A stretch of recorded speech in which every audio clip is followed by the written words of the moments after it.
Hello, everyone, and welcome to Talk Nerdy.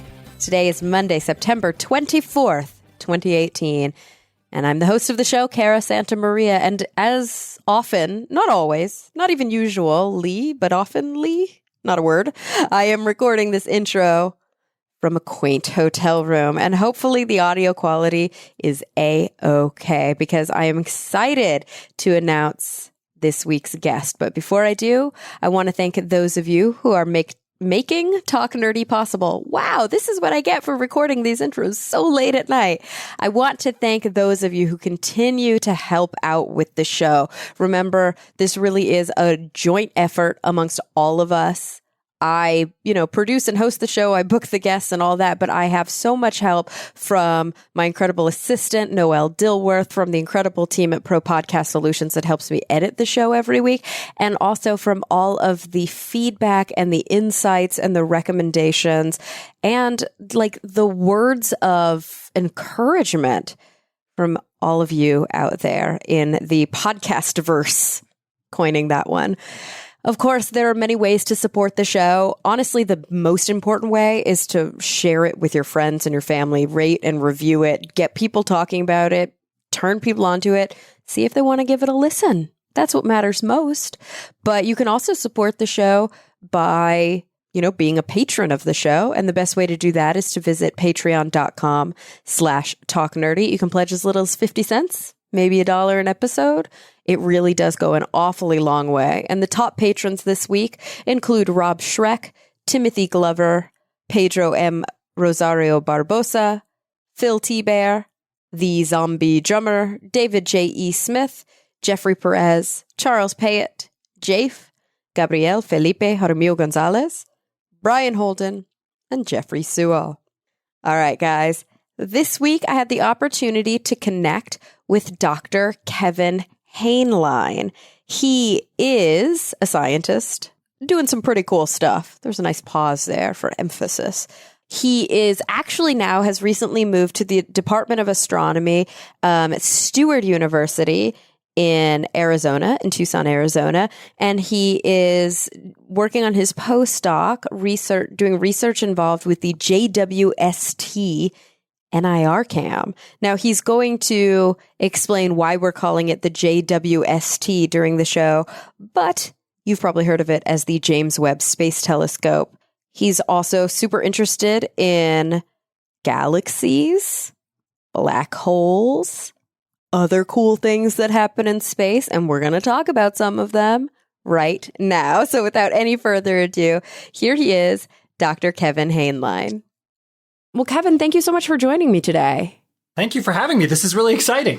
I know. So you were recommended by a mutual friend, Allison Becker, who I'm going to have on the show soon. And if you guys don't know Allison, you probably know her best from being the reporter on Parks and Rec. But she is an incredible actress, and she has done a million different things. And she was also a regular sub-in on a TV show called Take Part Live that I used to work on, and that's where we met. How do you know Allison? I met her at a conference, and then we dated for a little less than a year.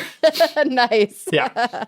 So we've all got an astronomer in our background. I hate to admit it, but we do. Yeah, we're a fun novelty. We're just a fun little, like a little Susan of astronomer as like Pepper on a relationship background. It's a fun little thing. I'll tell you what, if you wanted to, we could spend the next 10 minutes talking about how astronomers are really hard to date. But instead, maybe we'll talk about what it is to be an astronomer, and a special kind of astronomer, which is an astronomer who really cares deeply about science communication. Yeah. Because, of course, that's something that I care about. That's something that we talk about a lot on Talk Nerdy. And so I'm so glad that she connected us. You are in Arizona, right? Yes, I live in Tucson, Arizona, which, if you don't know where that is, it's real far south. We're a couple hours from the border between here and Mexico. And it's an incredible town if you haven't visited. I like thinking about it like a little Austin in terms of like great culture and great arts and food and stuff. And it's also the home of the University of Arizona, which is where I work. Oh, nice. Okay. So, I'm from Texas, but not Austin, unfortunately. Mm-hmm. I know that's the only place kind of worth going in Texas. I'm from North Texas. Marfa's kind of cool. Marfa. Yeah, I guess that's true. Marfa has gotten a little cooler. Yeah. I'm from Plano, not as cool, which is right outside of Dallas. So you're an hour ahead of me here in LA. I can never keep straight Arizona's time. Exact same time right now. Arizona abides by no laws for time. So, if anything, you guys are all out of whack with us. But no, it's 6 o'clock right now for me, and I think it's 6 o'clock for you in LA. It is on a Friday. We are very dedicated to our work. I left, so I've tried to create a culture at the universities that I go to of like friendship and openness, especially about just working. I think a lot of scientists like to pride themselves on like working late on a Friday. And I think that that's a bad thing to do for your mental health. So I started a thing called Flask here where the grad students and postdocs go out to get drinks. And I biked from Flask to here to record this. So I'm very dedicated. Aw, that is so nice. And so you left a bunch of grad students behind. Yes, all these grad students tipped their Modelos to me as I walked out the door to get on my bike to right over here. That is so nice of you. Yeah, because I can't imagine that you all went out drinking and are already home by 6. They are not. I am. Yeah, we used to do that with our professor when I was working on my master's back in Texas.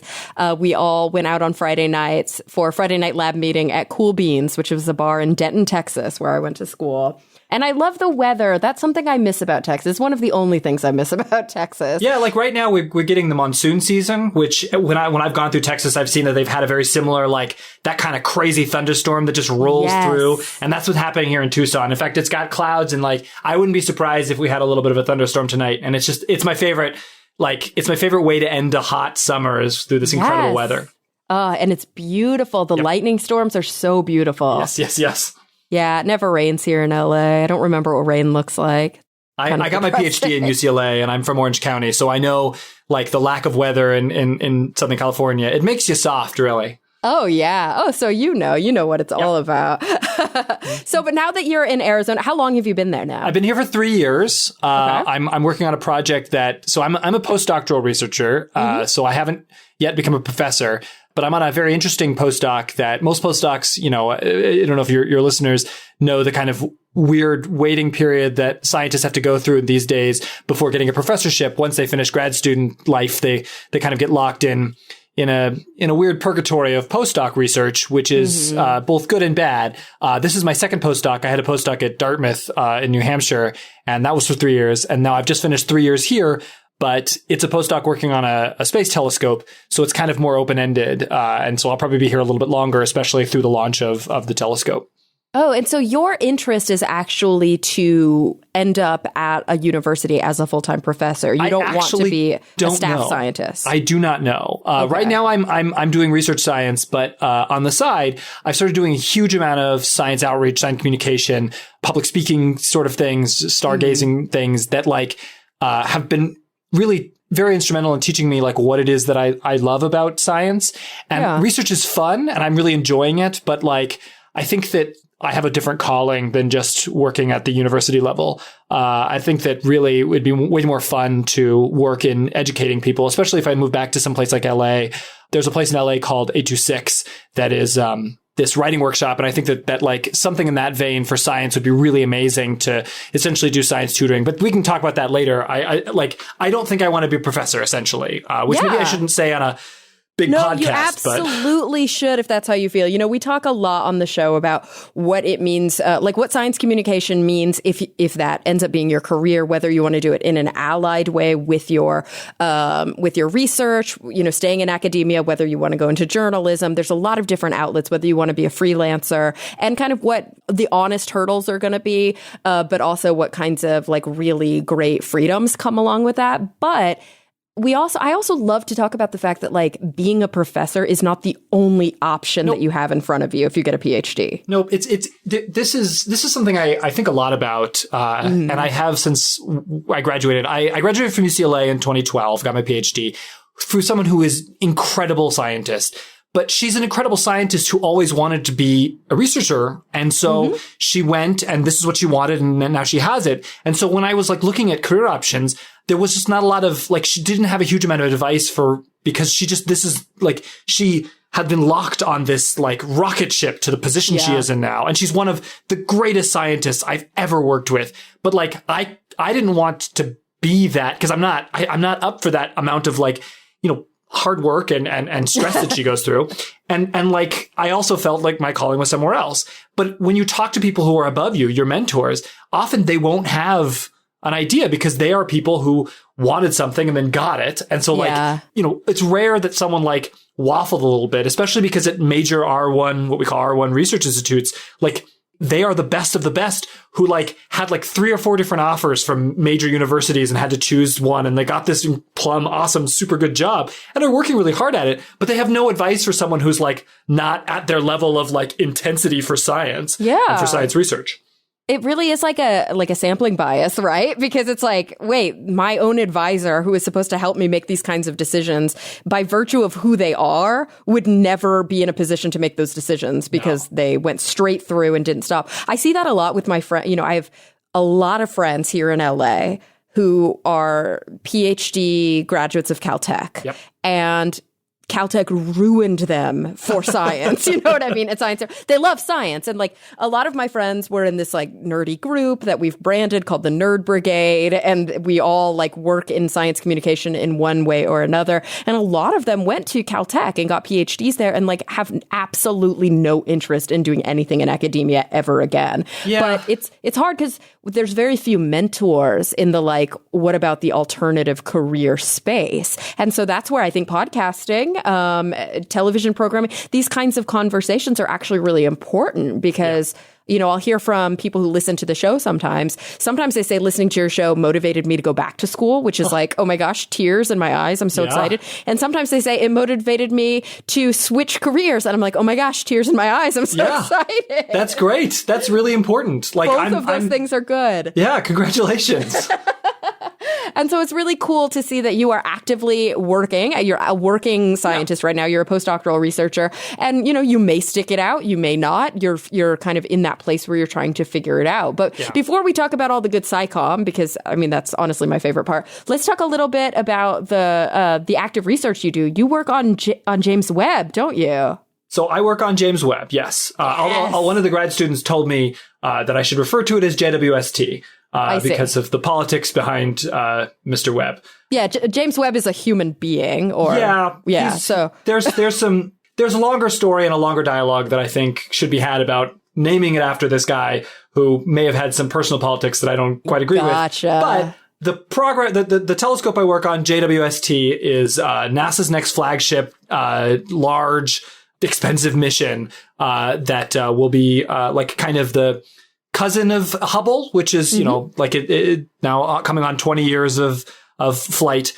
James Webb JWST will launch in a couple years and be the next really big mission for looking at all kinds of things, including what I do, which is look for like at very, very far away galaxies and black holes and stuff. So, lots to unpack here. Yes. When we talk about Hubble, most people, or some people may not know, some people may know, Hubble is a telescope that is in orbit. Yes. So Hubble is a telescope that was launched, as I said, about 20 years ago. It was launched on a space shuttle and let go from the space shuttle. It orbits our planet, which is why when it was discovered that it needed to be tweaked a little bit because of some of the optics, they could send a space shuttle up there, grab it, fix it, add some more optics in there to correct for this.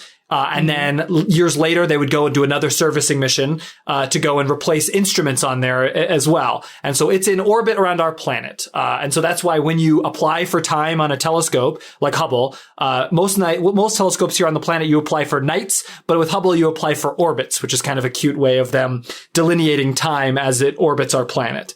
JWST is not going to orbit our planet. It's actually going to go 1 million miles away beyond the orbit of the moon and sit in a spot that's like a kind of a special spot for the gravity of the Earth and the sun pulling on it. A spot called L2, which is just a silly Lagrange point 2 for those of you who care a lot about orbital dynamics, I guess. But it's just a spot that's about 1 million miles away between the sun and the Earth. If you just draw a straight line out 1 million miles from the Earth, you plot the telescope down there and it will kind of orbit that. Which means if something goes wrong with that telescope with JWST, it's a little harder for us to go fix it.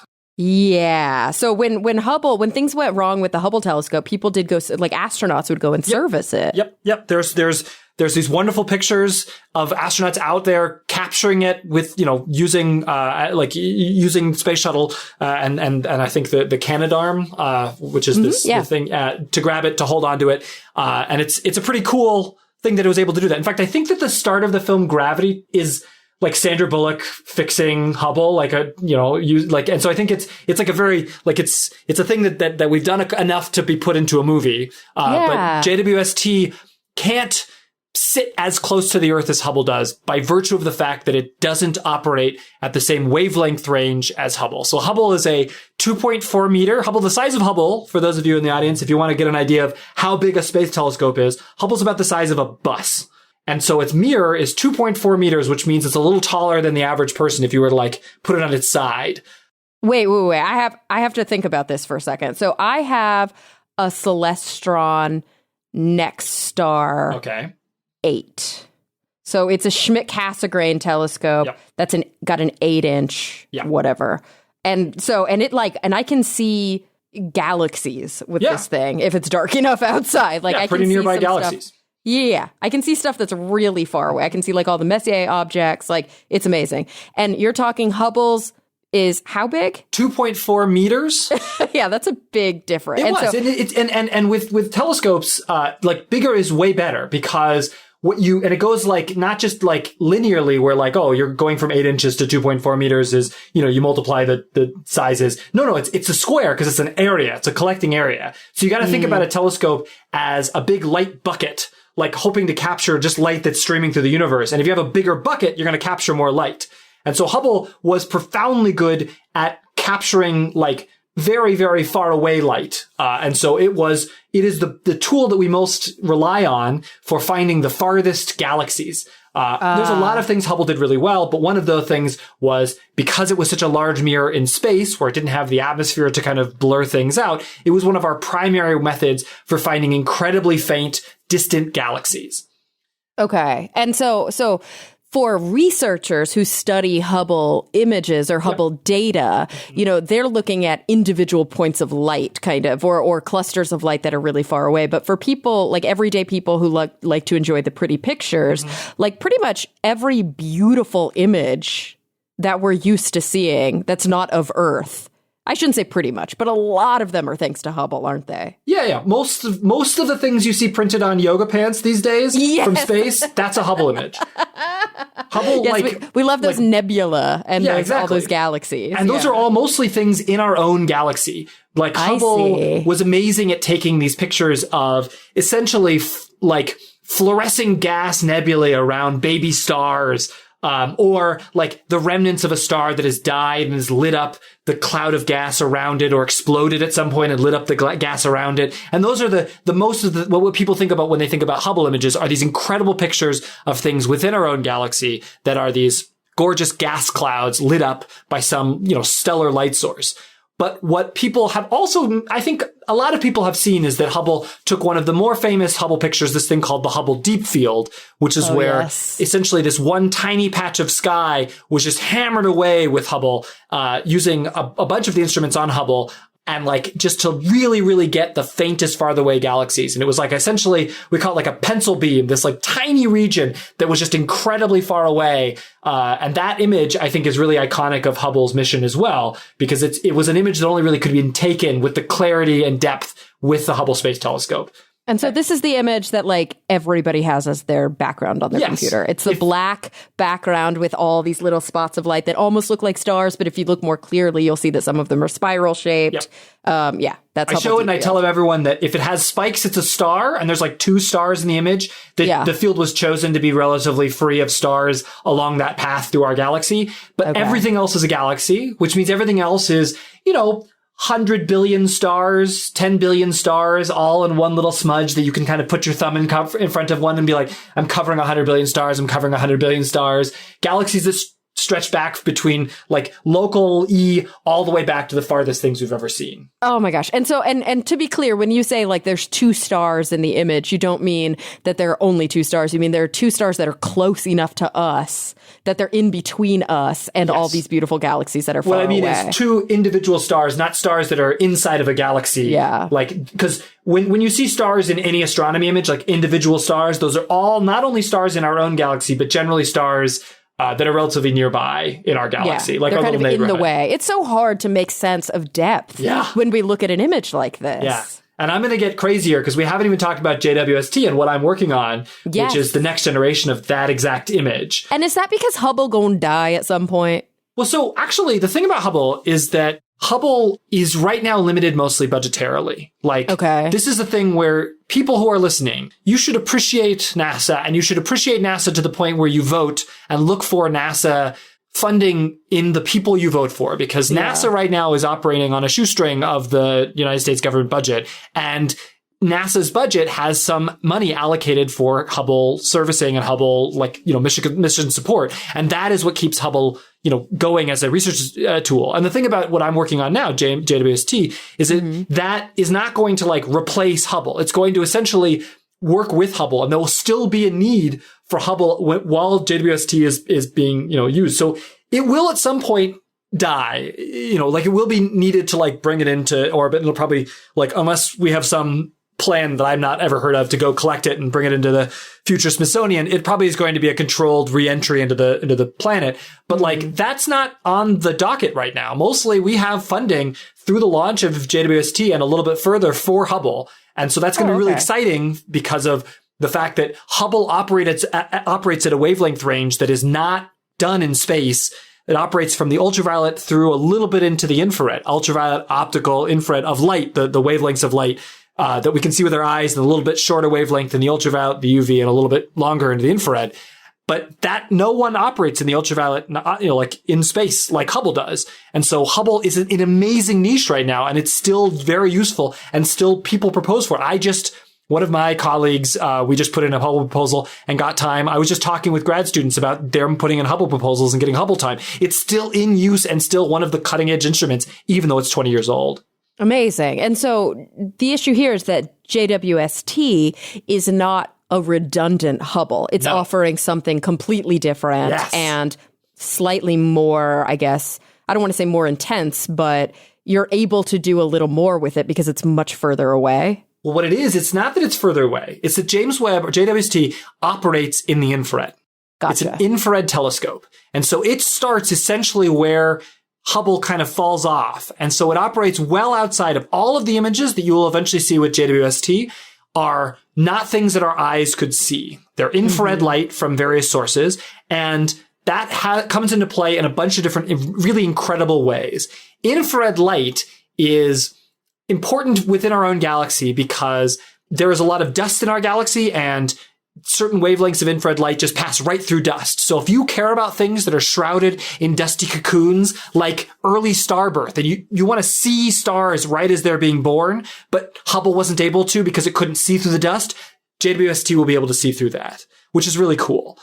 But more importantly for what I do, the universe is expanding. And that expansion means that galaxies are moving far away from us. And the farther they are away from us, the more that their light is what we call redshifted. It's taken from one wavelength and stretched out to longer wavelengths, meaning the host of information that a galaxy gives off in the optical is pushed into the infrared. And so if you want to find and study the farthest galaxies that humans have ever found and discovered, what you want is an infrared telescope with a giant mirror way far away from anything that's warm. And so JWST is not 2.4 meters, it's a 6.5 meter telescope.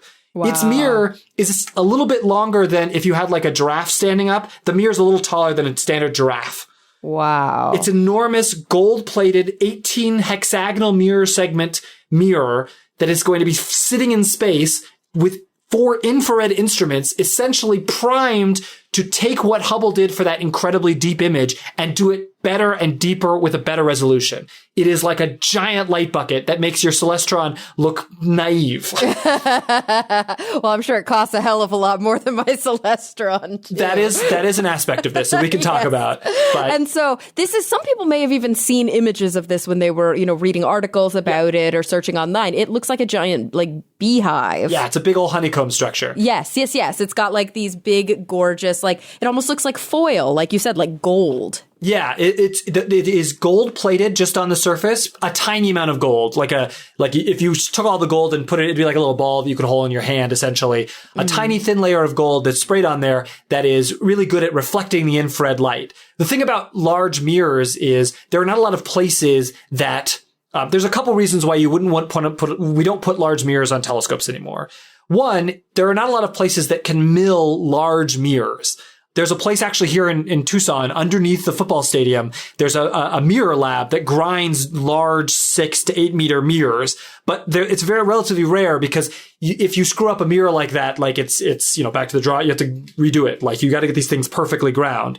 Okay. However, we now know that you can take individual mirror segments, generally they're in hexagons, and you can make a bunch of them pretty small that are milled to certain specifications and then join them together, and they can add up to essentially one large mirror, which is what JWST does. It's also, if you've heard of the Keck telescopes in Hawaii, which are some of the largest optical telescopes in the world, they're 10-meter telescopes. They're also this honeycomb hexagonal structure. JWST has 18 of these. It's a shape that's a 30-sided polygon. It's called a tricontagon, which is a fun word that I did not know before working on this. And yeah, it adds up to about a 6.5 meter diameter telescope. It's just beautiful. And where are they fashioning it? I'm looking at pictures. Is it at Goddard? So it was assembled at Goddard a couple years ago. I was working on there because I work. So the reason that I work with the telescope is that here at the University of Arizona, the primary camera, NIRCam, was designed and developed under the primary investigator, Marsha Ricci, my boss, who she's just like an old hand with space telescopes. She worked on Hubble. She worked on Spitzer with her husband, George. She's one of the people that I think needs to be celebrated more in terms of her history of working on space telescopes. Mm-hmm. And she's the primary investigator on this instrument NIRCam, which is the main camera. They were doing a lot of testing of that at Goddard Space Flight Center, which is outside of Baltimore, a couple hours south near the university. And that was where, while they were testing the instruments in cryo vacuum, when they dropped the temperature and put it in vacuum, they were testing it. They were in another room over in this giant clean room, slowly and painstakingly assembling the mirror from all the individual mirror segments. So when I was up late at night doing a shift of testing, I would go and look in the viewing window as they would with this big robotic arm put the incredibly delicate mirror on top of the back plane and then attach it all there and then go do the next one. And they assembled them all there, then stood it up to point at that viewing window so people could take selfies in the JWST mirror, which is pretty amazing. But then after that, they took it and folded it up. Because that's the other thing about why you'd want to make it with segments, is that JWST has to fit inside of a rocket. So it can't be this big mirror. We don't have rockets that are that large. So the sides kind of fold in, these little wings on the side, the three mirrors on either side of the hexagon fold in. And so they folded it all up and shipped it across to Houston last year, where they tested it at Johnson Space Flight Center. They took the mirror and the instruments and put it in a giant vacuum chamber and tested the way that the mirror can essentially, all the individual mirrors have actuators so that you can kind of collect the light better onto the instruments. Oh, there's so many moving parts. I'm so scared. I am too. Oh, gosh. I am too. But as a person who's worked on the testing, I have never in my life worked on with people who are as thorough as NASA and European Space Agency engineers. My goodness, the amount of work. If you wanted to do any tiny bit of change to the testing, the amount of people who have to sign off on that, and everything was stopped if there was any issues. Everything has a redundant. The redundant had to go through equally stringent testing. There is a lot of moving parts, but they're all working. And it's pretty amazing how much moving parts are working and how much new technology has gone in there, but yet how much is working and how excited we are just get the dang thing up in space. Yeah, I have a friend. She's actually been on the show, if you guys remember, probably one of the earlier episodes, Holly Bender, who's a part of that nerd brigade I mentioned, but she is an optical engineer at NASA's JPL. And so she sometimes works on CubeSats. I think she's doing some stuff on Europa Clipper. I could be wrong. She does a lot of near Earth stuff, but just the amount of effort and time that goes into developing these spec tools, like these little lenses that have to be so perfect to parameter. I mean, it's no wonder things like this take years. Yep. And like literal years, like even up to decades. I was always stunned when I would go to testing and learn that the thing that I was going to be testing was an actuator arm that would just push a mirror into the beam once the telescope was up and we were turning NIRCam on. It would have to be done once, right? Once the telescope was turned on and everything, we're not going to stow the telescope away. So this actuator arm has to work once. And so the amount of testing that would have to do to make sure the arm would go out and that it would retract so that we could run the secondary motor, the redundant motor that we should never have to use to move the little mirror out. And how many times we have to do that. And they know that when this telescope comes up there, there's not much you can do if something goes wrong. So everything is tested and tested and tested. And it's been really incredible to work with these people for whom, to me, it's maddening. But for them, this is their job and they take it incredibly serious. And it's a very, very, important thing to do all of this testing and to make sure they know the testing. And it makes me very, very proud to work with these. And also it makes me feel safe. Whereas if I did not know all this, I would be in the exact same camp as you, which is, yes. Oh my gosh, what if it breaks? What if it breaks? Yeah, because imagine you've got something that costs billions of dollars and it flies up to how far away is this going? 1 million miles. Million miles. It's pretty far. Yeah. And then it doesn't open. That would be devastating. Well, in that case, this will be the last will and testament of I will just disappear. No one will know where I've gone to. I trust that it will work because of the people who, I really, the person who feels is Marcia. The way that Marcia guides not just us with NIRCam, but a lot of the people, she is the type of captain where if she was the commander of my battleship in the 1800s, I would just I'd go to war for her. She is very much confident in these things, does not mince words, tells you when something is concerning, but she is confident that this will work. And I believe her. And so having a person like that be the person who's, one room over to, if you get worried, what about this? What about this? And she's that's not something I would worry about. Okay. I don't worry about it. She's great.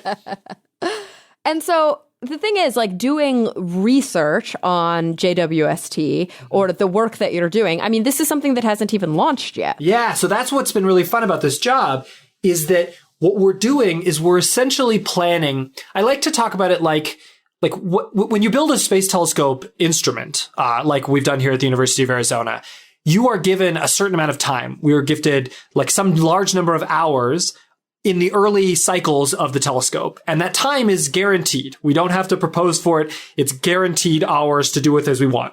And so Marcia has divvied it up among the science teams.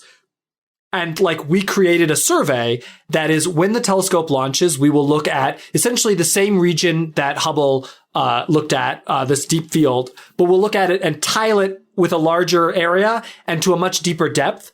And then have a lot of ancillary data as well. And we're working with the Europeans who are working on a different instrument that's a spectrograph, a prism that takes the light from individual galaxies and can pass it over the prism to look at it as a function of wavelength. And we're working with them to develop this incredible survey, which we've called JADES, which is the James Webb Deep Extragalactic Survey. And this is a survey that will be a legacy survey. Other people for many years will mine this data. But for right now, what we're essentially planning for, the metaphor I like to use is, it is as if Marcia said, here's a lot of land in the 1800s in central to northern California where we know there's gold. And in fact, every mountain here is just full of gold. So what are the tools you're going to use to mine for that gold? And so over the next couple of years, and in the last couple of years I've been working on here, we've been developing the tools that we will need to look at this incredible data set.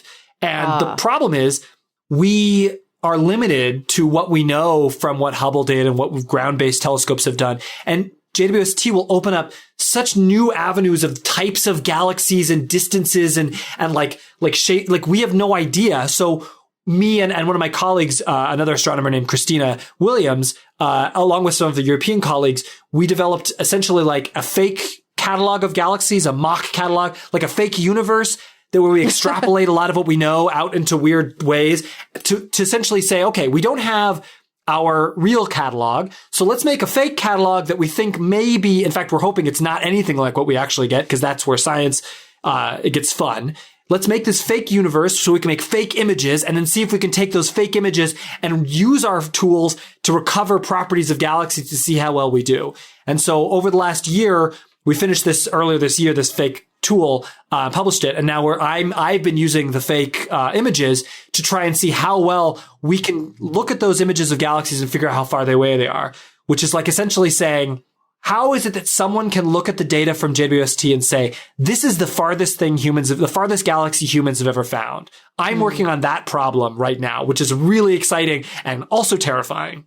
And also, it sounds really hard. It's hard, but it's made easier by the fact that JWST was designed to solve and answer this specific problem of like, how can you do this?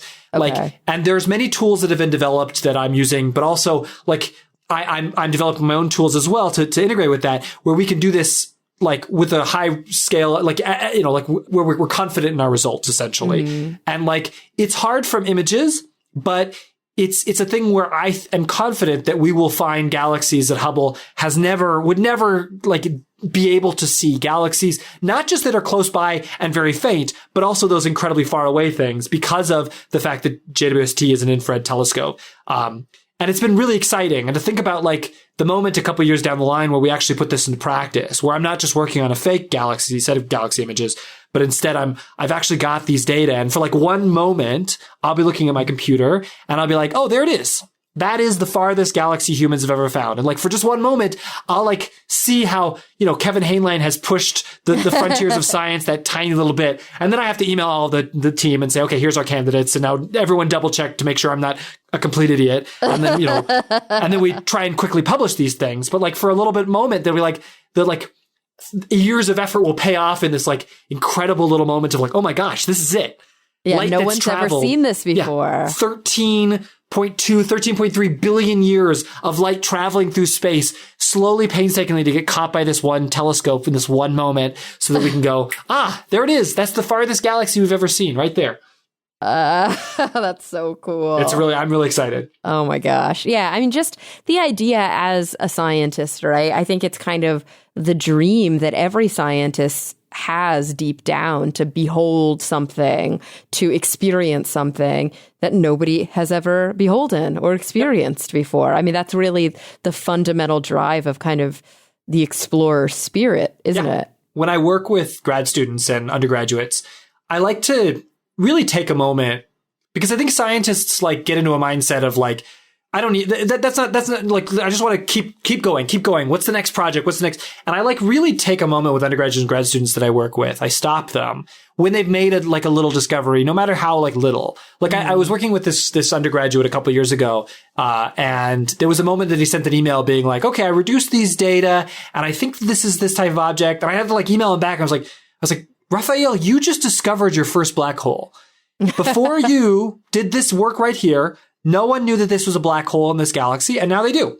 You've discovered a black hole. Wow. And like he mentioned, he started grad school actually here at the University of Arizona this year. And he mentioned in passing, like he still has that email. And like, I think that like giving people a pause to remember why they do it sometimes in any field, like you have to like celebrate even weird minor accomplishments, even like a thing where like your lab results turn out the way, like you were hoping or whatever, like any little thing like that. Otherwise you can forget why you do it. Like you can forget that the reason that we are exploring is because like it's just for the pure sake of like understanding the human experience against the weirdness of our universe. And so like having a moment of saying like, this is a new black hole. This is the farthest galaxy. This is a bacteria and how it works. So this like, this is why you do it. And so if you don't celebrate that, you're denying yourself that like actual pleasure of like being a human being and like exploring new worlds, right? Like that's a cool thing.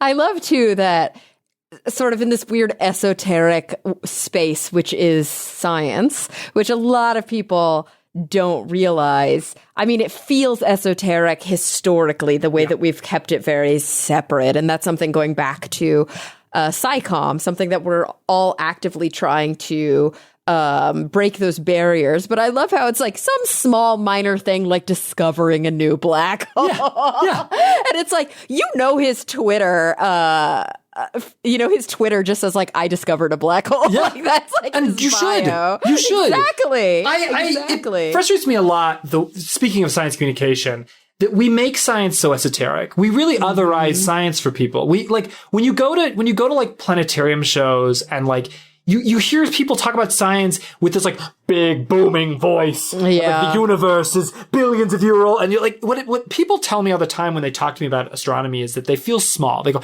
how is it that you feel we're so small? The universe is so big. I feel so like tiny and insignificant. And like, I think that otherizing of science, making it esoteric and making it other, like essentially like building the ivory tower and placing the scientists in the ivory tower does a disservice to science and makes it feel like something humans could never, like only the great wizards could ever do science. And like, I don't think that's true. Like, I'm a big dummy. Like, I like to tell people if I can do it, like, it's just, if you care about it, then you should do it. And like, exactly. And it's not an other thing. You are a product of actions that have happened over the 13.7 billion years of our universe being here. Little things that have happened to put you together. It's not a thing where you are apart from the universe. You are a thriving and vital part of the universe. And so I don't like that we make it esoteric. I'm very lucky that I work on something that like people, like I work on methods to find black holes, which is how I was able to work with Raphael with this project. And like that's a pretty cool thing. But I think that you can do that with any field. Any field, you can find something about it that excites you and that you can share with someone else and excite them. Maybe it's a little harder, a bit of a steeper hill if you are, some subfield of organic chemistry, but I think it's there, right? It's just, I'm very lucky that I work on galaxies, which are like, as I said, printed on yoga pants and stuff. No, it's so true. And this idea too, that like, the more we keep it in this esoteric place, the fewer people are going to feel like it's for them. I mean, you wonder why we have a real issue in science right now, why we have like the Sisyphean task of trying to ensure that there's representation and there's equity. And it's like, because women and people of color historically were like, yeah, this isn't for me. Yep. And the reason is because we have built up this narrative that only powerful, rich white men have the means or the, the pedigree to be able to do science, which is just ludicrous. Yep. And some powerful white men in science, with or without knowing, will like actively keep it that way. Oh, of course. Through microaggressions, through putting down, female people of color that's saying, oh, this is really for you because, so like it's a thing where it's hard to look up into the people above you and find a mentor who represents who you want to be. And then also they are like telling you that actively that like, oh no, this isn't really for you. This is the problem with science, is that science like wants to otherize science, and that's not going to make science better. It's going to make it more monoculture, and that's only to its detriment. All right, guys, I want to take a quick break to thank the sponsor of this week's episode, Calm. Now, I mentioned them once before, and I told you how excited I am to be partnering with Calm, and that's because I use the app all the time. Calm is the #1 app for sleep, meditation, and relaxation. So if you are like me and you're anxious and busy and stressed out, and it's really hard for you to kind of turn your brain off, it's really hard for you to take a few seconds for yourself to breathe, to kind of look inward and to become more centered and more calm, as the name implies, this is definitely the app for you. Whether you are scared of meditation or you do it on a regular basis, there are so many different programs to choose from. There are meditation programs that are heavily, heavily guided so that it walks you through every step of the way and you don't have to be afraid, all the way to programs that are really self-guided. So you don't hear a voice at all. There's just a bell to bring your attention back back. And it's a great chance for you to, become centered at any time of day.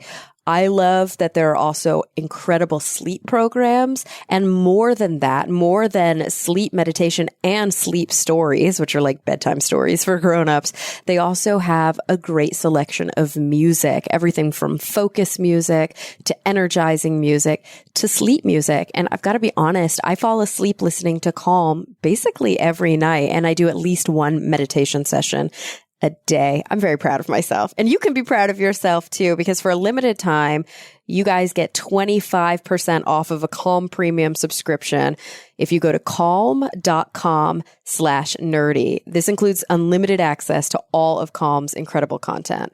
So get started today. Go to Calm, that's CALM.com/nerdy. All right, guys, let's get back to the show. That's why I actually thought it was really cool when we first started talking that you mentioned your postdoctoral work at Dartmouth. You mentioned your postdoctoral work in Arizona, and you also talked about your PhD studies at UCLA. And you've had multiple female advisors, multiple principal investigators that were women. My undergraduate advisor, Dr. Ann Essen at Harvey Mudd College, lady. My grad advisor, Dr. Alice Shapley, lady. Mm-hmm. One of my closest mentors and one of my great heroes, and Dr. Jenny Green, who's currently at Princeton. She's there. Marsha Reiki. I work with a guy, Ryan Hickox, at Dartmouth. But now I work with, he's wonderful as well. But now I work with, Dr. Marsha Reiki here at the University of Arizona. And it's not anywhere near where it needs to be, but in my life, I've been shaped by my heroes who have been female astronomers, female scientists. It's not anywhere where it should be in terms of good to hear, though, especially when we're talking about physics, right? We're talking about astrophysics, because we often think of, I'm in psychology now. I was in neuroscience, and these are fields that now are predominantly female. But just 50 years ago, they were still run by men and still at the highest levels of kind of control and power. Most of the people making the decisions are men. But within psychology, I hear stories from mostly female advisors who are like, man, when I first started, that there wasn't a bathroom on my floor. And I was like wearing a skirt to class and hearing the comments. And I mean, that shit still happens all the time. But physics we think of as being heavily underrepresented, and it is. But it's so good to hear that there are people out there who are mentoring, because it's so important. Mm-hmm. This idea of seeing somebody who looks like you and sounds like you and dresses like you and acts like you to help you realize if you're a child or a preteen or even fresh out of college and deciding what to do if you decide you want to go to graduate school, that that person, if that person could do it, they're from my neighborhood. Why couldn't I do it? Yeah. Yeah. It's really important. I by virtue of being a white guy, I never thought about this. And it's only been by listening to the experiences. I've been really happy about the University of Arizona. We were talking earlier about no one being able to mentor for alternate career paths. So that's such a common thing that some of the professors here and grad students work together to form a monthly lecture series where people who were astronomers come in and talk about their alternate career paths. That's a thing that they looked around and said, you're right, no one was doing this, so that we should do this. And so that's been going on here at the University of Arizona. And I've been actually pretty happy with the representation at the University of Arizona. Again, it's not where it should be. It's not equality, and it's not as diverse as it could be. But it's getting better, it looks like, slowly but surely. And it's only by virtue of the fact that universities are now hiring people who are better, represent the full diversity of this country. And that's great. I'm very, very happy that's happening at the places that I'm going to. Dartmouth, right after I left, just hired Jedida Eisler, who's an African-American astronomer. She's at Nat Geo. Woo woo. She does a lot of work with Nat Geo, as do I. And so I've crossed paths with her several times. She's incredible. I was so happy that Dartmouth hired her, because I think that Dartmouth really, really has a bunch of cool resources, and I think it'll be really awesome for her to be there. When she got there, I tweeted at her, when I was at Dartmouth, one of the things that I did was write guides, essentially how-to guides for using the main telescopes there to do galaxy studies, what I did. Essentially, because I wanted people who went there in the future to be able, especially grad students, undergraduates, to just be able to like very quickly not reinvent the wheel, but like, okay, here's kind of the basics of how to use this. So I like tweeted at her, here's some guides. You should get undergraduates as soon as possible. Send them these telescopes. You know, like I was really happy. I was at a conference once and this girl who was at a university, an undergraduate at a university in India, came up to me and saw my name tag and went, oh my gosh, you're Kevin Hainline. You wrote the guide for how to use the telescope. I couldn't have done my PhD if it wasn't for that guide. I didn't think you were real. Oh, that's so funny. I wonder if she gave you a nod in her dissertation. She doesn't need to. She did the work. I just wrote a guide. Like, it would have felt good though. I think that if you are a scientist listening to this, the best thing you can do right now is not think that your work is like you are the only person who could ever do your work because you're the only person who could ever have the exact special knowledge. Share that knowledge. Write guides. I like to write guides that start from the point of view of I don't know anything, because I love guides like this. I love guides that treat me like a dummy. Oh my gosh, I love a guide that just treats me like I'm a complete idiot.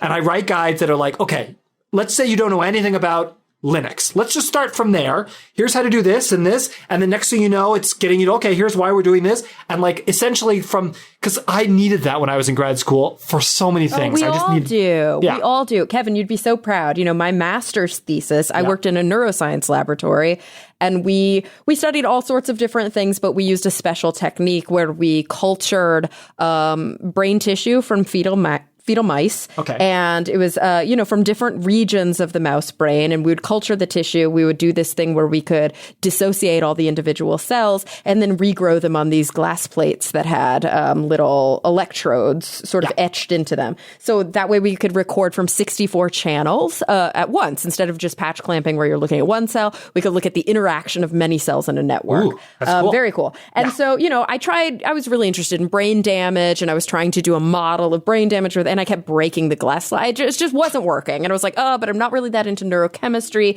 I don't want to do a pharmacology experiment. What do? What did my master's end up being? A protocol for how to dissect these things out, how to keep them happy and healthy, all of the different chemicals that you have to use, all the different ways that you can fight back against infection because we can't culture in antibiotics, fight back against crystals forming in the medium. It was basically a start to finish protocol for optimizing these cell culture techniques, basically how to run a cell culture lab. And like that's not only helpful for the people, but it's helpful for you in terms of learning science communication, right? Oh, for sure. You are learning the way to teach other people how to do something, which not only helps you hone your own methods because you realize like, why am I actually doing that? Or that seems redundant or that like, it is so helpful to just write down how you do things for other people. I'm very proud. You're right. Well, and I'm so glad that you're proud because I have to be honest, there's a culture within science where I kind of felt like at the time that the sort of feedback from my professors, it was like, yeah, we'll graduate you, but you're really not contributing anything to the literature. Like you didn't do some sort of really novel experiment at the master's level, by the way. And you didn't, it's like, no, but I think I am helping a lot of people because now a bunch of other labs could be set up to find those sorts of things out. This is the kind of thing that happens around the country, probably around the world, where advisors make a judgment call that is, again, this like sample bias, like many people who are put into these research institutions, they might be amazing researchers, but they have always worked, like you don't get this job without like doing things that are like at the peak of your field. So they don't understand that like that's not how all of science is. Yeah. All of science is not them. All of science is a rich tapestry of people who work at different levels and work in different projects that are equally as helpful, just not like the cutting edge, got to get published in Nature kind of science, right? And also most of those people didn't do that for their dissertation. Yeah. They did it later in their career anyway. Yep. And also one thing that people don't realize is that oftentimes if you enter into a lab, whether you're at the master's level or the PhD level, you are kind of stuck working within the parameters of your professor's lab. And so, like, some people are lucky and they can invent their own research projects. Some people are lucky in that they, have carte blanche with the technology that's available to them. And other people are really stuck doing an arm of their PI's project. I was very lucky that I went to the University of North Texas. It's not a tier 1 school. I had a lot of freedom. I was able to say, I want to do this. But still, our lab used MEA technology. you're not going to do a thesis or a dissertation in our lab without using MEA technology. Yep. If that's not what you want to do, you go to another lab. Exactly. And that's pretty common, that people are a little bit boxed in. But in a way, I think it's kind of a double-edged sword, because there's a good thing that comes from constraint. I think that's where creativity really flourishes, is when you have some constraint. Yes. I think that like that is a similar thing in terms of, at most universities, they have access to a certain number of telescopes or a certain computing cluster. And that constraint does breed, creativity. But I think that I think that advisors will do well by letting their students fumble around and fail and try interesting things, and also kind of figure out what it is that they want. I was very happy that my advisor, it may sound like I'm down on her, and I'm not. She was amazing. I was one of her first graduate students she ever had, and I was not at all like her in grad school. She worked and was incredibly brilliant and insightful and worked very, very hard. And I screwed up all the time and was totally doing something different than what she was in a weird niche. Like, she offered me, here's a bunch of research projects we have, and I grabbed the one that had black holes in it that was kind of the weird side one. And to her credit, we made that work, and she supported me, and we found the thing, even if it was a weird side tangent project from what the main thrust of what she did. She just oh, okay, this is what you want to do. So I'm very happy about that. But it's I think that more advisors should realize that they're not only going to be making little versions of them.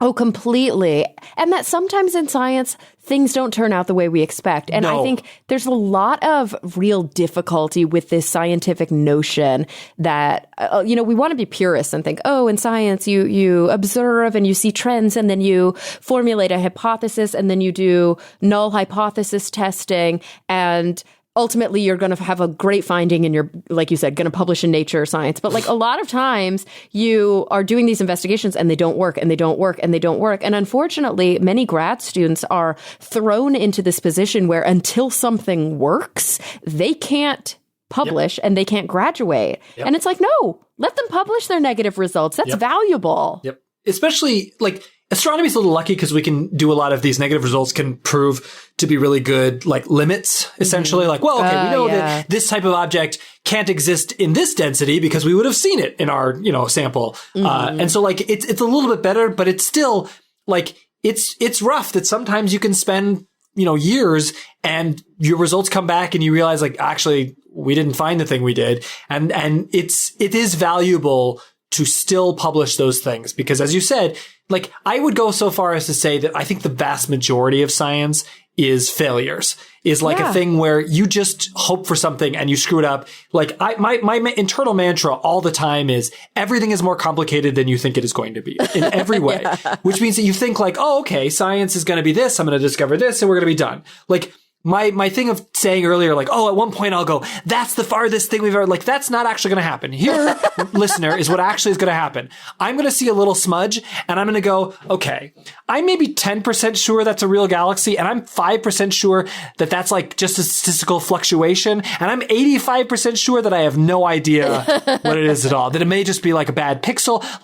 When it comes down to it, the easy science was done a long time ago, and now it's all hard science. And it's hard science at the cutting edge of hard science. And so it's just a thing where you just do the best you can, and you realize that it will get done.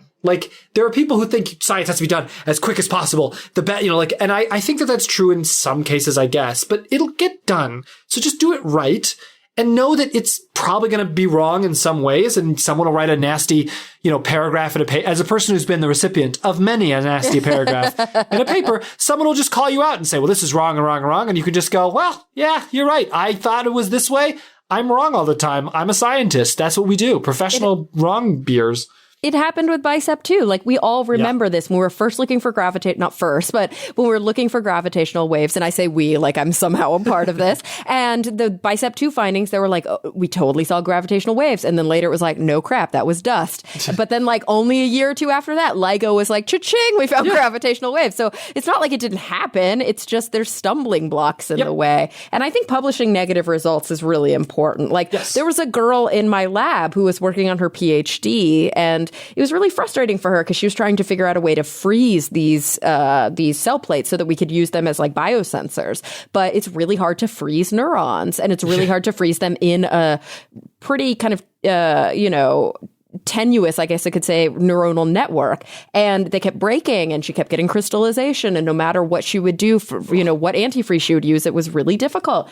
And ultimately, she just couldn't make it work. And she really felt like she wasn't going to be able to graduate. Whereas, like, I think it's pretty important to say, this is not good for trying to freeze cells. When you use this to try and freeze cells, it rips them in half. Like, all those things are important things so that later, when somebody piggybacks this research, they can go, well, I'm not going to try all those things that don't work and waste all my time. Thanks for publishing that. Yeah. There's other things in terms of who, like, journals are, it's hard for journal editors and peer reviewers to like say, oh, this is worth publishing. But like that, it needs to be a culture shift, I think, that like, I don't know if it's going to happen ever because of the competitive nature of the field, where we just need to like ease off on the gas and like realize that like, there is value in this exact sort of thing, especially nowadays when a journal doesn't have to be, actually printed and bound, right? So like you can publish more things and they just, go online, and they are things now where it's easily searchable. It's, if you do your due diligence when you start work, you'll go look, and I guarantee you it's, as you just said, very valuable to learn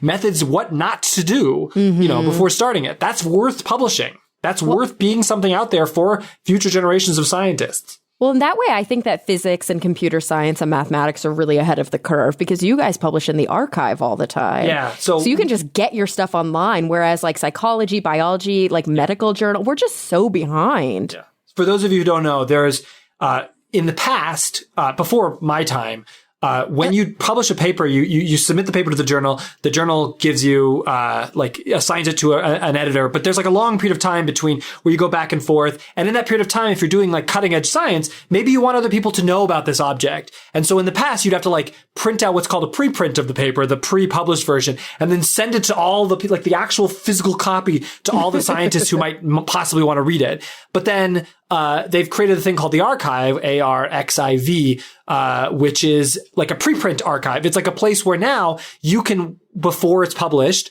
go and submit it, and then it goes up on there. And there's like, that's where you go to look for cutting edge science. It's science where you'll look and read, okay, this has been submitted, or, like they'll tell you the stage that they're in, and they'll update it as they make edits.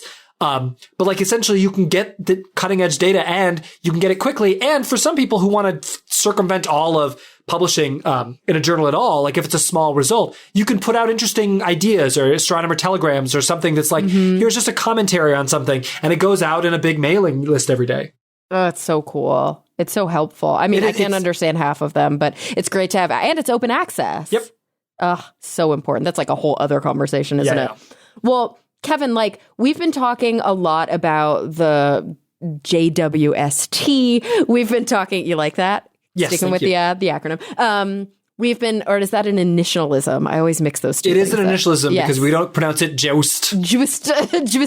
JWST. So we've been talking a lot about that. We've been talking a lot about kind of the state of scientific research, the state of what it means to be an academic who maybe is not interested in maintaining our trajectory within academia. You're on the fence now. You've done a lot of work at this point, and sort of like, after 2 full postdocs, you're really at that place where you have decisions to make. Is this something you want to continue? Yeah. Do you want to work part-time as a researcher? Do you want to go full-time as a science communicator?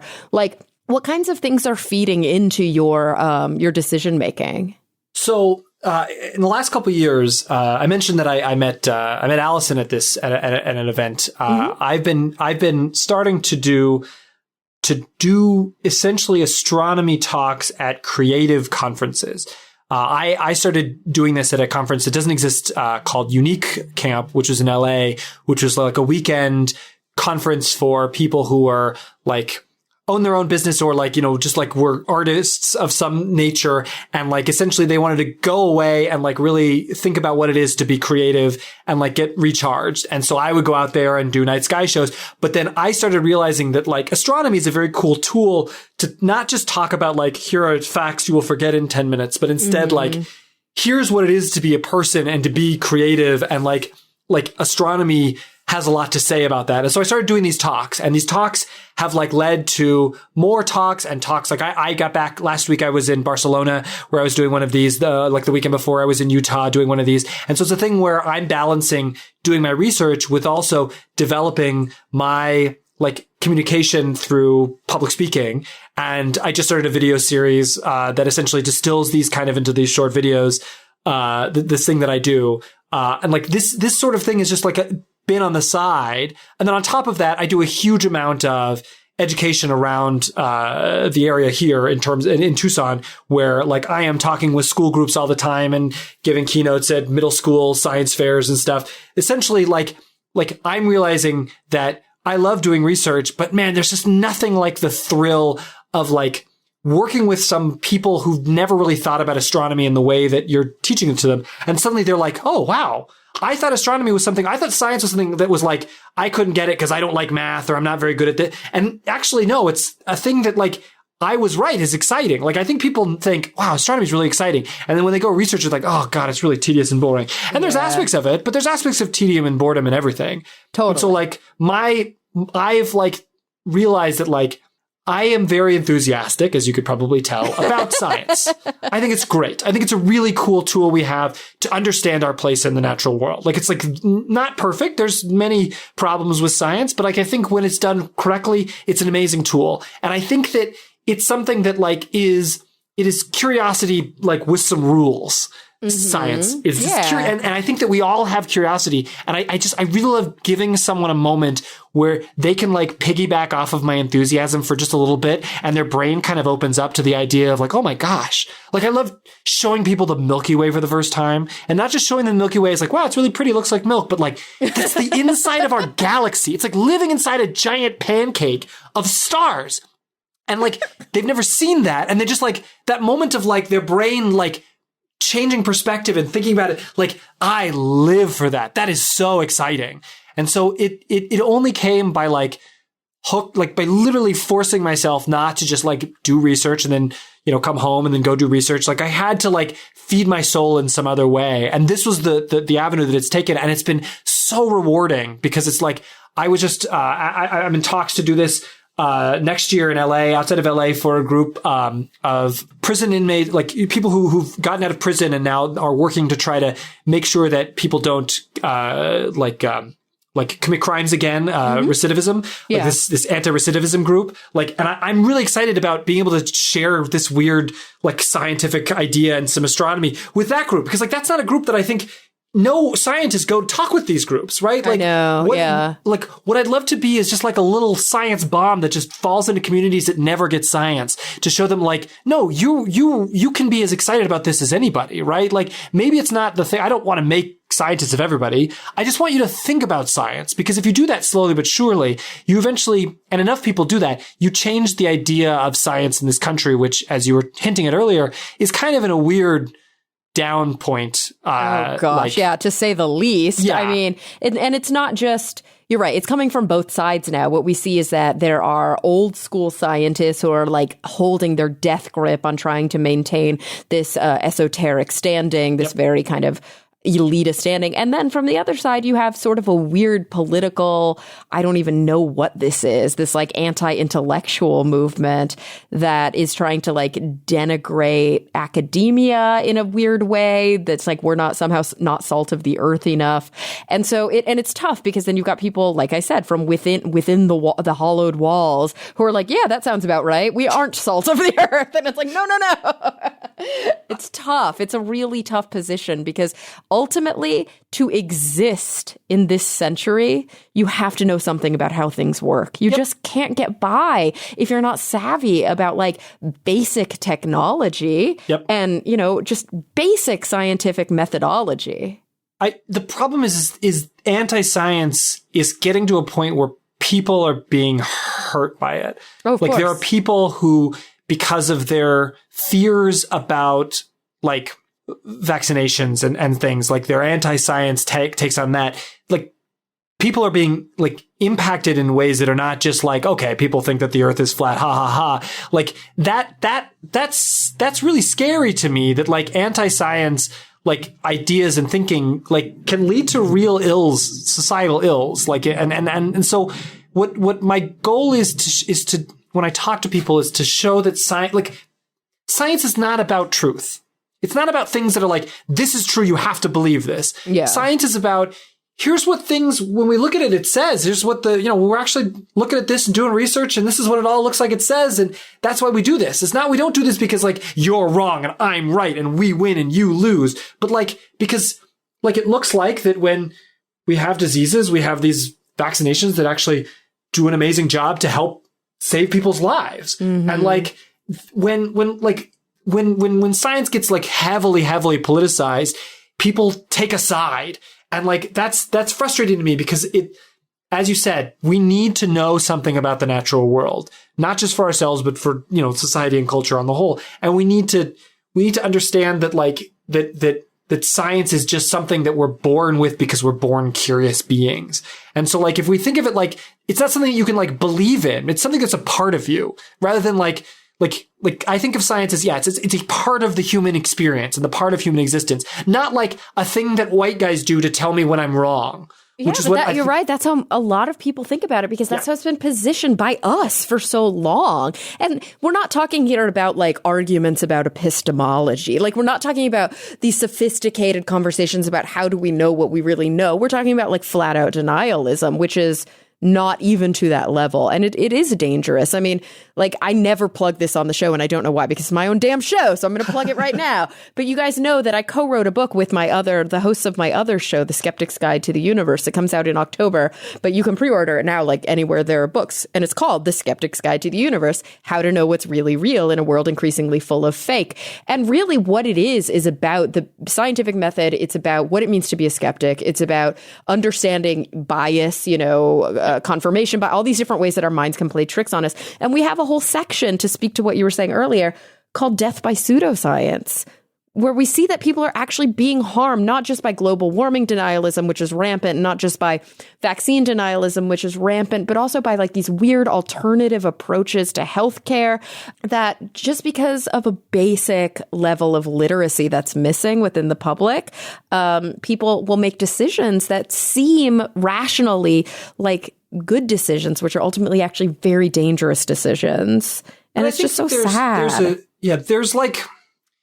I think that it's not a hard and fast thing. Like, I think that there are ways in which you can be curious and ways that you can explore, different ways of looking at your own body and stuff. Like, I'm not a biologist and doctor at all. So I'm not like, but I think that when it gets down to it, there's certain things where like, there's enough evidence about it that like, if you ignore that, you're actively being ignorant. And like, that is, like, if it's just you, like, okay, that's, I guess, how you treat your body. But like, if it's, someone like your child or something like that, like, that's dangerous. And it makes me sad that like, we've gotten to this point where, we've had so much great progress in so many ways in this world. And so like, to hear about that, I'm glad. You should definitely plug your own book on your own program. Yeah, right. Well, and I think it to respond to what you were just saying, like, in a way, it's because there is so much progress that this sort of alternative existence exists, right? This idea that like,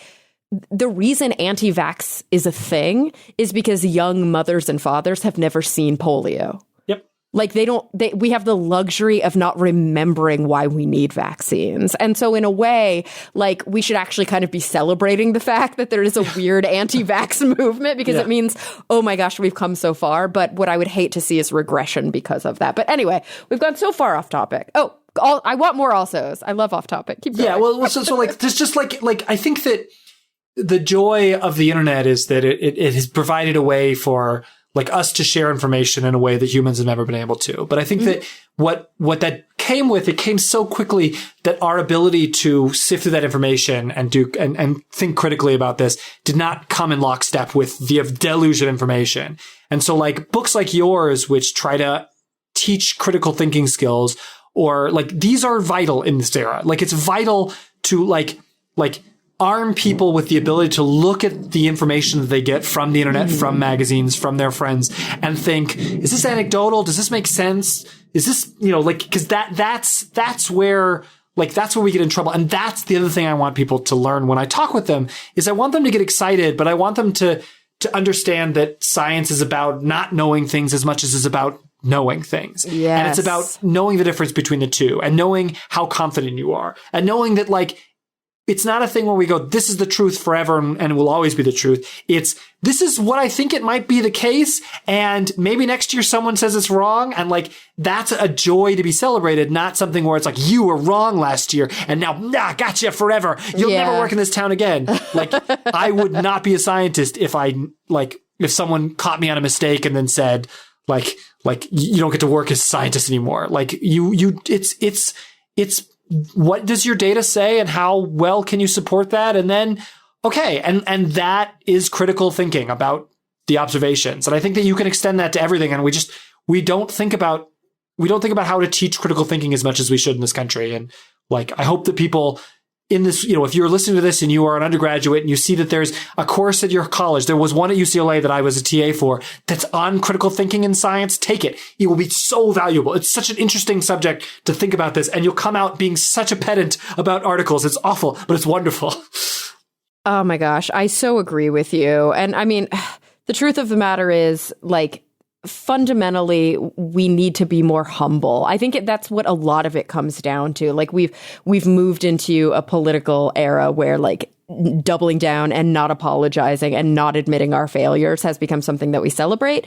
And that's problematic because it's antithetical to the scientific method. And it's actually invading science in a way. And I hate to see that happen because even science, a function of mistake making is that there are people behind the wheel and those people sometimes have self-interest. And so we have to be really good about, not only looking for honest mistakes, but also looking for fraudulent mistakes. And that's why I really respect the science journalists out there who aren't science communicators like we are, but are individuals who, don't sort of cheerlead science, but instead say, I'm going to look at this through neutral eyes and I'm going to point out when people do fucked up shit. And that's important, right? Yeah. All right. So Kevin. Yes. Every episode I close by asking my guests the same two questions. Okay. And they're big picture questions, but you're a big picture guy. I can already tell. So I would love to know from you, when you think about the future in whatever context is relevant to you, right now in your life, what is the thing that you are most excited about? What are you, oh, no, wait, that's the flip side question. We've got to end on a high note, not a low note. So the first question is, what is the thing that you're legitimately like concerned about, maybe a bit pessimistic about, God forbid, cynicistic? That's not a word. Cynical about. Yeah. What are you actually really worried about fundamentally? And B, what are you legitimately optimistic about, genuinely, not just to play lip service? So kind of two sides of that coin. They could be the same thing or two totally different things. So part one is you're asking, if you imagine a version of the future, is it a boot stamping on a human face forever? Yes. Or yes. My favorite George Orwell quote. I think the thing about the future is that, and people ask me this a lot. So I'm going to talk about the cynical version thing first, because people ask me, and in the last 2 weeks, I've gotten 30 people asking about this. Like, are we going to move to Mars? Are we going to live on Mars? And so I'm going to be cynical for a second about Mars. Oh, thank God I'm so cynical about Mars. I don't think we're going to go to Mars. I think that people will step on Mars, but I don't think that's where the human race, I don't think we deserve it. And this I don't is either. a very cynical Earth. Yeah, it's a very cynical idea. People in this day and age want to think about moving to Mars, living on Mars, but we have not been shepherds and stewards of this planet in near the way that we would get any chance to live on Mars. Mars is far, it's cold, it has water that we may not even be able to filter to drink. It's got finely ground sand that would get into everything. It's not a place for us. It's not a place for us to live. It's a beautiful place for us to send robots that can do a lot of work. Right now, Mars is embroiled in a 2-month long dust storm, planet-wide dust storm. I know. Did we lose one of the rovers, access to a rover? Yeah, well, it's hard to talk to it through that, especially because it won't have access to the sun for its solar panels, right? This would be the life we'd have to live. I cannot imagine being with a group of 10 people in a tiny metal dome, like, and not just one weird social issue that comes up that just makes us all crazy and we can't get away from it. Like, there's so many reasons why humans don't think of like human beings getting the moon or Mars as like our future thing right now. We've got so many other things we need to deal with here on the planet. So the big pessimism is really like, is how we're treating the Earth. It is a very scary thing. I've gotten in many arguments with my poor colleagues about my own pessimism about our ability to do something about the planet.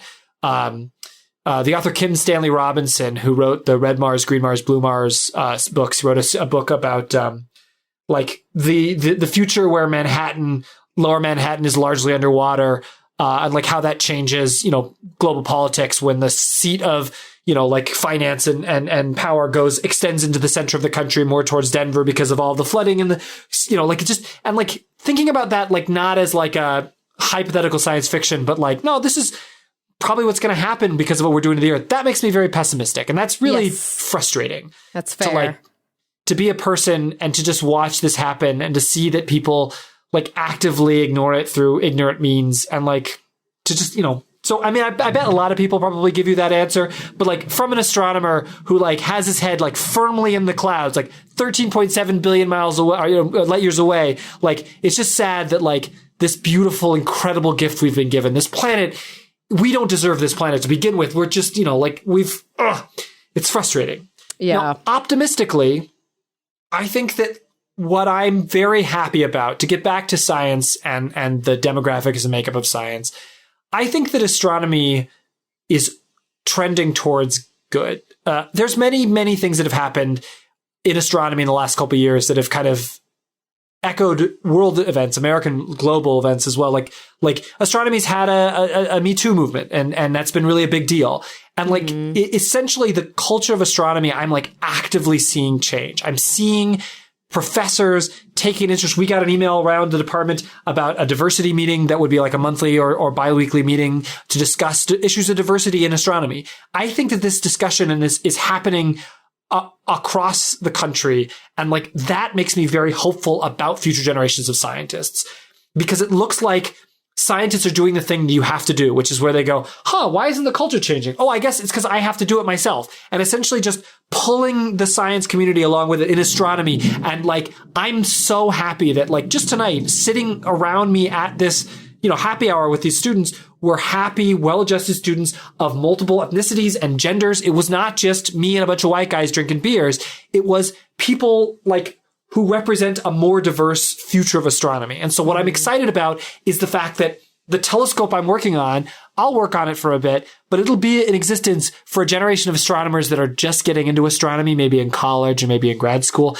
And like, that generation of astronomy is more diverse than the people who designed JWST 20 years ago ever thought they would be. And that's an exciting thing to think about. Maybe the discoveries that will be made with JWST and the future 30-meter telescopes by the women, by the people of color, by the people who, back when, James Webb was head of NASA, never thought a telescope with his name would be used by these people. And that makes me hopeful. It makes me hopeful that even if, there's lots of bad stuff in the world, like in the minutia of what people are doing, there's so much good in the world, and that is channeled into such cool efforts, and seeing the people who are going to be using this telescope that I'm working on, and my team that I'm working with is working on, that's really exciting. So that makes me hopeful. Here. Well, Kevin, oh my gosh, it was so fun chatting with you today. Before we go, you have to let everybody know, like, how can they figure out when you're speaking near them? Is there a way for should they follow your social media? Do you have a calendar on your website? Like, how can people get involved? So right now, mostly the way you're going to hear me speak is through living here in Tucson, because I do a lot of my talks here in Tucson, but then I travel to these weird niche things. I try to post a little bit about it on social media, but after the fact. I'm not great at social media because I'm very much humble about this, but I am getting better, slowly but surely. Instagram is a pretty good place to find me. My Twitter account is mostly a place for me to make dumb jokes for me in the future. So, but it's my Instagram is Kevin Hainline, KevinHainline, which is all one word. And that's a pretty good place to find out these sorts of things. But also you can go to my own personal website, speaking website, which is kevinhainline.com, which is where you can find, like a link to my video series, which is called The Stars Connect Us. And I'm making episodes of that. I'm also working with some animators on a JWST video series that we're going to hopefully put out in the next years, which will be kind of a fun animated thing to kind of make JWST seem kind of fun and exciting rather than like this bombastic future of astronomy thing, like more something that's approachable and exciting and funny. And so that's coming out, and you'll probably hear more about that if you just follow me on Instagram there. And you can Google YouTube for The Stars Connect Us episode 1 to just start there and find that. But I think that's the best way to find me.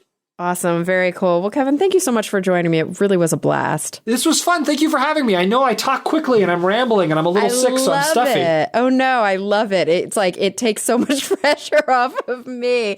So, yeah, thank you. I had a ton of fun. And everybody listening, thank you for coming back week after week. I'm really looking forward to the next time we all get together to talk nerdy.